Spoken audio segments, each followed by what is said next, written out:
Hello, my lovelies. I'm so sorry that we are not looking at each other face to face. And if I shower and actually look decent, maybe I'll turn on the webcam for some of these. But this is going to be our first little video of trying to go over some of the stuff that we're missing because we're not in class together. And it's just going to be partially review because, well, really it's all review because you've read through the entire memory unit. When we got cut off, you guys were switching over to cognition and problem solving. So these are the notes that we got halfway through that we were going to wrap up on Monday before the governor canceled our classes together. So I'm just going to go through quickly, review the stuff that's old, and go over the stuff that's new so we can make sure we have everything we need for memory. And I'll try to be as animated as possible so that we can actually have these interesting.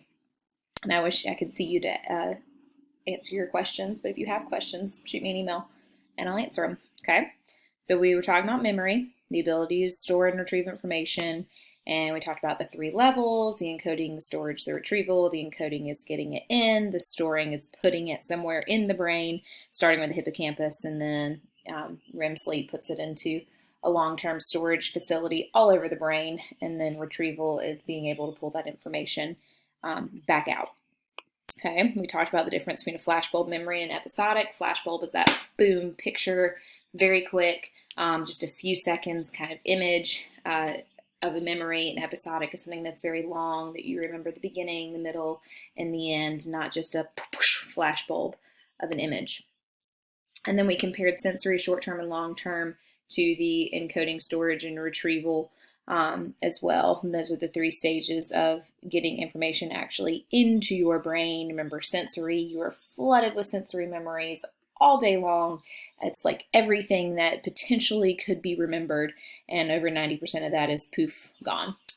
Okay. So the goal is to get things from short-term to long-term. Another name for short-term is our working memory. Because it is a work in progress, everything, trying to figure it out. We talked about things that are automatically processed, things that you are unconsciously encoding all day long, which that can be what you ate, can be what you were wearing. It can be anything that has to do with space and time, not talking about outer space, but talking about like legit space between you and an object. And well-learned information is automatically processed like a language. Once you know your language, like you all speak English fluently, you can't help but automatically process when you hear someone speaking in English. Okay. Ebbinghaus is our guy of this unit. Loftus is our female. Ebbinghaus is our male. Ebbinghaus was the one came up with the code of forgetting. And then I drew this on the board, and remember, it's like you start here at the AP exam, how much you're going to know, and then you fall off and level out. And just remember, when you level out, the stuff that you remember are the things that you're going to remember forever. Okay, it's called the curve of forgetting. Spacing effect, you learn best when we space things out. We were working on that with our awesome biology unit terms. Hopefully we'll be able to continue with that because you guys were doing fabulous with remembering those. Serial position effect was how you remember things at the beginning and at the end, but you forget the stuff in the middle. And then we talked about the levels of encoding, with semantic being the best. We did our peg word system to remember our grocery list. I'm going to show you how well this works. The 5 items that we came up with, watch this. 1 is bun, you wanted to get bread. 2 is shoe, you wanted to get milk. We talked about filling the shoe with milk. 3 is key, you wanted to get cheese because we talked about taking a key and putting it in a block of cheese. 4 is door, and you wanted to get eggs, and I talked about throwing eggs at the door. And 5 is hive was cereal because it was Honey Nut Cheerios. So this really, really does work because I remember the grocery list that y'all came up with using our peg word. Memory of loci was walking a familiar location using a cognitive map in your mind and associating something on a list that you have to remember in order with each stop along your way on that walk. We talked about chunking. We do that with the door code. Iconic memory versus echoic memory. These are the two forms of sensory memory. Remember, sensory memory is everything that you're flooded with, and the majority of it you're going to forget. So iconic memory is something that is an image, and echoic memory is something that is auditory. So when your parents say, "You're not listening," and you say, "Yes, I am. You just said blah, blah, blah," You really weren't listening. It's just what the last thing they said is buzzing around in your echoic memory. And so you were able to repeat it back, even though you absolutely were not listening, and we know you weren't. Magic number of memory is 7. We all know that. LTP, our long-term potentiation, is something that happens. If we could figure out how to boost this forever, we would literally solve memory problems. But what happens is serotonin is released at the synapse when we're talking about storing memories. And this is what it would look like normally, where you have our axon terminal releasing neurotransmitters and you're receiving dendrite accepting those neurotransmitters, making the connection between the two neurons. When LTP happens, you have multiple, even more than normal, of the connection between the neurons. So there's more neurotransmitters and more receptor sites, and this is what boosts memory. Okay. Stress can either block or help. Remember, if you went through a stressful situation, it could sear a memory. Like adrenaline will help you sear something straight from short term into long term. It'll be there forever, but it can also be a blocker. Like when we played our memory games and the whole class is staring at you while you're trying to learn something, it's going to block your ability to learn it because you're stressed out because everyone's staring at you. This is the last thing that we got to talk about before we left. We talked about amnesia, which you guys know the word amnesia. It means loss of memory. But what you didn't know that you probably learned is amnesia only applies to explicit memories. And what I said over and over again in class was explicit, explain, explicit, explain, explicit, explain. Explicit memories are things that you explain. They're declarative memory. You have to say what you know. Implicit memories are procedural memories. So if I had a serious head injury and woke up tomorrow in a hospital and I didn't know my name, I didn't know my husband's name, couldn't recognize my own child, things that I'm going to be able to still do are like eat with a fork and spoon, dress and undress, go to the bathroom, get behind the wheel of a car and be able to drive the car, get on a bicycle, ride the bicycle. If I played a musical instrument, I would still be able to play the musical instrument. I may not be able to read the music, but songs that I previously knew, I would be able to play on the piano. Because all of these, or whatever instrument, all of these are implicit memories. Those are procedural memories. Explicit are things that you have to explain that you know. Implicit is stored in the cerebellum. Explicit is stored not in the cerebellum. It starts off in the hippocampus and then is put elsewhere. How we know this? There was a study that was done with a doctor who literally had a patient who forgot things daily. Like he had to introduce himself to his patient daily. She did not recognize him from day to day.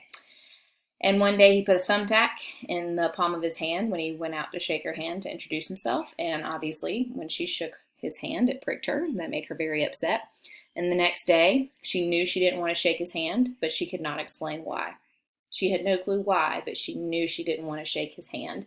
The implicit of the procedure was seared into the memory, but the explicit was lost. And there you go. And the hippocampus, which was called hippocampus because it's the Greek word for seahorse. And if you actually Google a picture of your hippocampus, which I hope you do, it looks like a seahorse. Okay? Implicit is stored in your cerebellum. Explicit, hippocampus. Oh, wait, I have it for you. There you go. There's your hippocampus. Looks like a seahorse, doesn't it? If you damage your left hippocampus, you're going to struggle with verbal material. Shocking! Left is language. Damage to the right hippocampus, you're going to struggle with visual design and locations. Your hippocampus is temporary storage that is filed away in slow wave sleep, and the cerebellum is learned reflexes, like you can still walk even with severe amnesia. So there's your implicit and your explicit again. Okay. Retrieval, getting information out. We've already learned this before. You can recall or recognize. Recall is like what we do on an FRQ. There's no prompt for you. You have to remember it entirely yourself. It's like a fill in the blank. A recognition, we do better with recognition than recall. That's why we do better on multiple choice, because you only have to recognize the answer. And relearning, if you learn information and forget it, the second time that you learn it, you're actually going to learn it more quickly, which is great for like if you take a foreign language in college. The stuff that you did in high school, even though you forgot it, It's going to help you learn the language faster in college because you've already learned it once. Okay. Retrieval cues, these are things that will help you pull information out. This actually has a lot to do with deja vu. We talked about priming before. We know priming is setting you up to think a certain way. That was our getting people to mispronounce TWO as TWO instead of two. Remember doing that in class? But priming also helps with memory. If you put someone in a certain frame of mind, they may remember something that they would not remember otherwise because you have set them up to remember it. Okay. And there was our example of priming. If you hear the word rabbit and then I ask you to spell hare, you're going to spell H-A-R-E, versus if you hear the word scissors and I ask you to spell hair, you're going to spell H-A-I-R.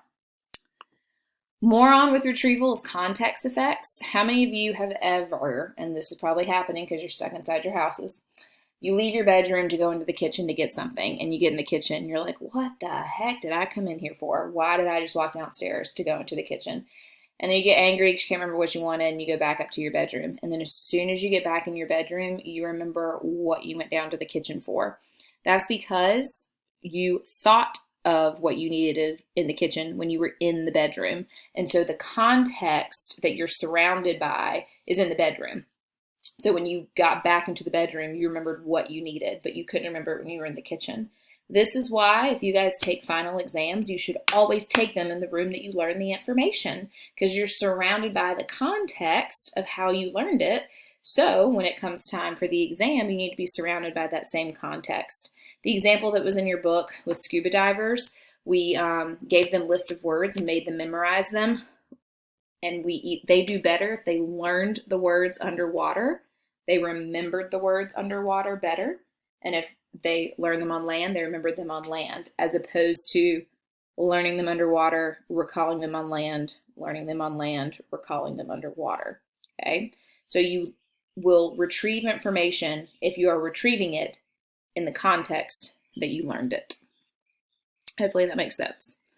Mood congruent memory. If you are happy, you are going to recall events through rose-colored glasses. If you are depressed, it's going to sour your memories, which is why you should always be in a good mood, because then you're going to make happy memories. State-dependent memory is you will remember information learned in a state of mind better when you are in that state of mind. So if you are angry when you learn the information, you should be angry when you have to retrieve the information. Interesting, right?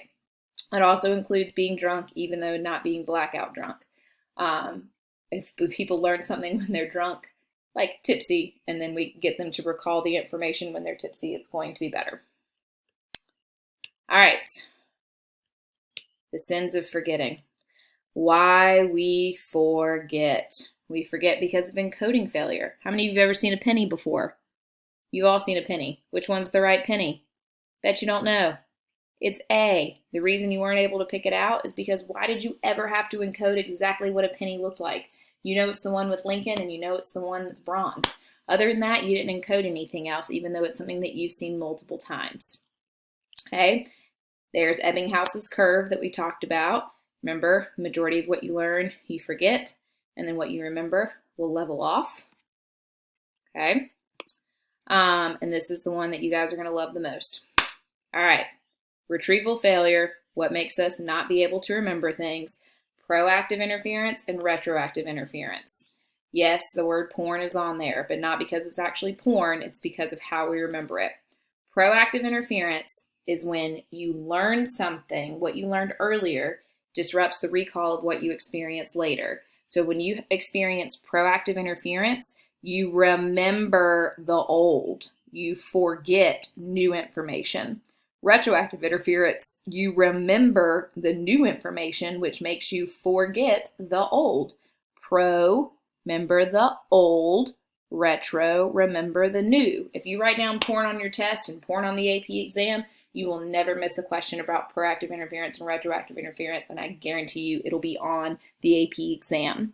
So proactive interference would be things like your family moves, and for the life of you, you cannot remember what your new address is. All you're doing in your head is repeating the old address. or retroactive interference, which is your locker combination. You guys cannot remember your new locker combination, but you remember the old. All right, my 15 minutes are about up.